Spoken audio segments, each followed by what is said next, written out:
Football মাঠে উত্তেজনা নতুন কিছু নয়, তবে কখনো কখনো সেই উত্তেজনায় রূপ নেয় বিশৃঙ্খলায়। যেমনটা দেখা গেল ফ্রান্সের এক লিগ ম্যাচে, যেখানে এক ম্যাচে দেখানো হয়েছে অবিশ্বাস্য 24টি লাল কার্ড।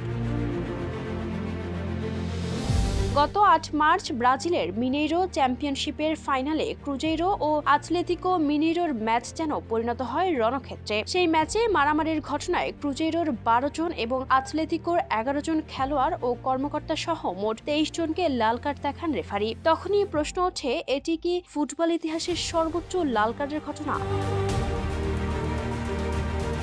তবে বিশ্ব রেকর্ডটি এখনও অন্য কারো দখলে। ২০১১ সালের ২৭ ফেব্রুয়ারি আর্জেন্টিনার পঞ্চম বিভাগের এক ম্যাচে আতলেতিকো ক্লেপোল ও ভিক্টোরিয়ানো অ্যারেনাসের খেলায় দুই দলের সব খেলোয়াড় ও কোচিং স্টাফ মিলিয়ে মোট ৩৬ জনকে লাল কার্ড দেখানো হয়, যা এখনও সর্বোচ্চ।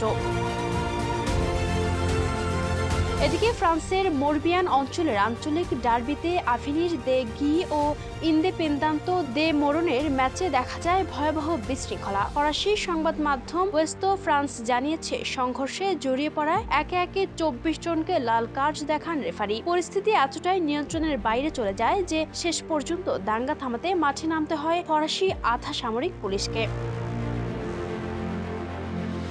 Ayesha Akter Swarna, Campus Times.